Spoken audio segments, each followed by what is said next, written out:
आप विधायक और दिल्ली वक्फ बोर्ड के पूर्व चेयरमैन अमनतुल्लाह खान हमारे साथ है। अमन जी, आज सदन में पेश हो गया, चर्चा हो रही है और पास भी होने की तैयारी हो रही है, तो इस पर आपका क्या रुख है वक्फ बोर्ड बिल को लेकर?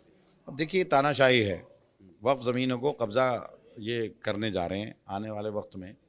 और उन्होंने अपनी मंशा जो है ज़ाहिर भी कर दी। कल अमित शाह जी ने कहा है कि 123 प्रॉपर्टियाँ जो दिल्ली की हैं वो प्राइम लोकेशन पर हैं। इसको लेकिन लेकर आप कोर्ट भी गए थे?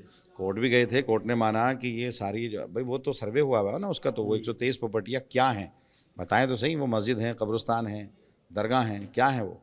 तो 123 की 23 प्रॉपर्टियाँ जिसमें सब कब्रिस्तान हैं या तो मस्जिदें हैं या दरगाह हैं, और उसमें कुछ नहीं है बाकी कोई ऐसा। अब जबकि वो रिकॉर्ड के अतबार से, रेवेन्यू रिकॉर्ड के अतबार से 123 प्रॉपर्टियाँ 62 डीडीए के पास हैं और 61 एलएनडीओ के पास हैं। तो ये वही तो ये करने जा रहे हैं कि जो वक्त के रिकॉर्ड में नहीं चढ़ा या रेवेन्यू रिकॉर्ड में नहीं चढ़ा उनको सबको ये कब्जा कर लेंगे। उनको ये संदिग्ध मानेंगे, कहेंगे कि तो इसमें तो जो है गड़बड़ है, और ये है आपस में कोई भी रिट डालेगा, कोई भी कंप्लेन करेगा कि ये हमारी ज़मीन कब्जा कर, उसको ये कब्जा कर लेकिन लेंगे। ये भी कहा गया 2A और 3 के 7 में कि जो गैर विवादित है, इनको कोई विवाद नहीं है, वो ऐसे यथास्थिति ऐसी बनी रहेगी। भाई साहब, मैं कह रहा हूँ माता सुंदरी रोड पर जो कब्रिस्तान इन्होंने कब्जा किया उस पर क्या विवाद था? जो लाल मस्जिद के पीछे की ज़मीन है जिस पर ये सीआरपीएफ का कॉम्प्लेक्स बना रहे हैं उस पर क्या विवाद था? उसको क्यों कब्ज़ा किया?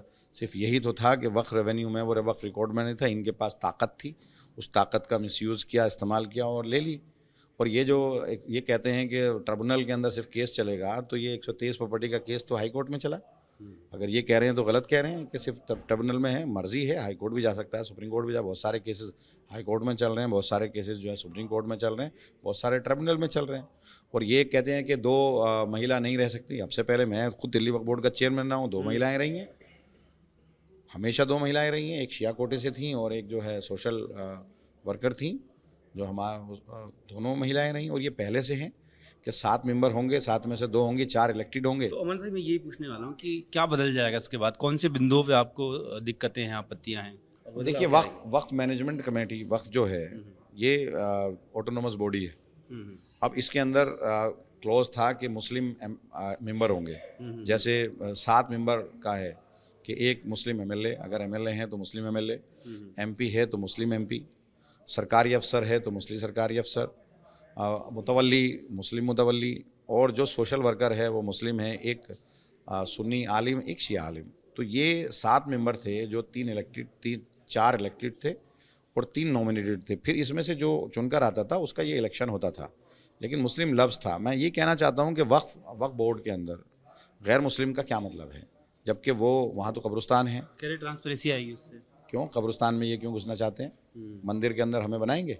भाई बिला वजह की बात है। ये सिर्फ उसको कब्जा करने की एक साजिश है कि बोर्ड का रेजोल्यूशन भी इन्हीं के हिसाब से होगा और ज़मीन कब्जा कर ली जाएंगी। मैं ये पूछना चाहता हूँ कि जो प्रॉपर्टियाँ वक्फ रेवेन्यू में, मतलब रेवेन्यू में वक्फ की नहीं है, वक्फ की चढ़ी हुई नहीं है, उनका ये क्या करेंगे? जैसे 123 प्रॉपर्टी हैं, जैसे माता सुंदरी रोड इन्होंने कब्जा कर ली, जैसे तिकोना पार्क ये कब्जा करना चाहते हैं जो इसके निज़ामुद्दीन के अंदर है, जो खुसरो पार्क ये बनाना चाहते हैं। ऐसे ही लाल मस्जिद के पीछे की सारी प्रॉपर्टी, लाल मस्जिद को भी उसके पीछे की सारी प्रॉपर्टी रेवेन्यू रिकॉर्ड में नहीं थी, वो सब कब्जा कर ली। ये 123 प्रॉपर्टियाँ जो हैं जिसको ये प्राइम लोकेशन की बता रहे हैं, ये मस्जिदें हैं, कब्रिस्तान हैं, दरगाह हैं। ये कई बार सर्वे हुआ और कोर्ट ने माना भी कि इसमें एडमिनिस्ट्रेशन कंट्रोल जो है वक्फ बोर्ड का रहेगा, दिल्ली वक्फ बोर्ड का रहेगा। इन 123 प्रॉपर्टी का क्या करेंगे? क्योंकि रेवेन्यू रिकॉर्ड में तो ये 62 प्रॉपर्टियाँ डीडीए के पास हैं और 61 प्रॉपर्टियाँ जो हैं ये एलएनडीओ के पास हैं। तो उनके हिसाब से तो ये डीडीए की हैं और एलएनडीओ की हैं। तो मस्जिद को क्या करेंगे ये, कब्रिस्तान को क्या करेंगे? और ये तो कह देंगे कि रेवेन्यू रिकॉर्ड में ये जो है डीडीए की है और एलएनडीओ की, इसलिए हम कब्जा कर रहे हैं। सदन से पास होने वाला है, तो आप आगे क्या करने वाले हैं? क्या रुख रहेगा आप लोग का? देखिए, इंडिया गठबंधन पूरी तरह से एक साथ खड़ा है। मुस्लिम पर्सनल लॉ बोर्ड इसकी जो है वो मुखालफत कर रहा है, और जो भी उनका लाएअमल होगा हम पूरी तरह से उनके साथ खड़े होंगे। हम पूरी तरह से इस बिल के ख़िलाफ़ हैं, हम सड़कों पर भी ख़िलाफ़ रहेंगे और हम पार्लियामेंट के अंदर जो है हमारी पार्टी इसकी मुखालफत करेगी। इंडिया गठबंधन के साथ रहेगा। और ये सरासर तानाशाही है, अंदर घुसने की साजिश है। हमारी मस्जिदों को, कब्रिस्तानों को और पूरे हिंदुस्तान के अंदर जो भी प्रॉपर्टियाँ रेवेन्यू रिकॉर्ड के अंदर नहीं हैं उसको ये कब्ज़ा कर लेंगे। आपने सड़क का जिक्र किया, तो मुस्लिम पर्सनल लॉ बोर्ड ने भी प्रेस कॉन्फ्रेंस की 11:30 बजे, तो उन्होंने भी ये कहा कि चाहे सड़कें जाम करनी हो या धरना देना हो, हम उस सबको आगे जारी रखेंगे। तो एक शाहीन बाग की सूरत क्या दोबारा खड़ी हो सकती है? नहीं, अभी तो देखिए ये नहीं है, इस तरह की चीज़ नहीं है। हम लोग तो जो भी भविष्य में है, हो सकती है। भाई अब जो भी लाहे अमल मुस्लिम पर्सनल लॉ बोर्ड का और इंडिया गठबंधन का होगा, हम तो उनके साथ खड़े रहेंगे। लेकिन जिस तरह से ये दबाना, अभी मैं बात कर रहा था, अरे फ्लैग मार्च कर रहे हैं, ओखला में सारी मार्केट बंद कर दी। अरे डराना चाह रहे हो, धमकाना चाह रहे हो, क्या चाह रहे हो? ऐसे थोड़ा ना होगा। क्योंकि एएमएम ने भी ये कहा जहाँ से अंत हुआ था वहीं से शुरुआत होगी, दिल्ली से शाहीन अरे बाग भाई तक। मैं कह रहा हूँ भाई, बात वो है ही आप नहीं। साथ रहेंगे? बात ये है कि भाई आप ला रहे हो, आप डरा कर लाना चाह रहे हो, आप फ्लैग मार्च कर रहे हो, फोर्स लगा दी आपने। मैंने अभी एसएचओ से मैं बात की, भैया क्या चाह रहे हो? फ्लैग मार्च धमकाना चाह रहे हो, डराना चाह रहे हो? अभी तो कुछ भी किसी ने कोई प्रोटेस्ट नहीं किया, अभी तो पार्लियामेंट में आया है ना। जब प्रोटेस्ट की शक्ल आएगी तो देखेंगे उसमें क्या करना है। लेकिन हम कानून व्यवस्था को नहीं तोड़ेंगे, मुल्क के माहौल को नहीं बिगाड़ेंगे। मतलब कोशिश करेंगे कि दोबारा शाहीन बाग ना बैठे। पीसफुल तरीके से प्रोटेस्ट को किया जाएगा, जैसे भी लाहे अमल तय होता है, जो भी इनका मुस्लिम पर्सनल लॉ बोर्ड तय करेगा या इंडिया गठबंधन तय करेगा, तमाम पार्टीज की मीटिंग एक साथ सब है, और उसको हम लोग पूरी तरह से उस पर अमल करेंगे। सड़कों पर आना पड़ेगा, सड़कों पर आएंगे, और अंदर लड़ना पड़ेगा, अंदर लड़ेंगे, उसमें क्या है। ठीक है, आपका शुक्रिया।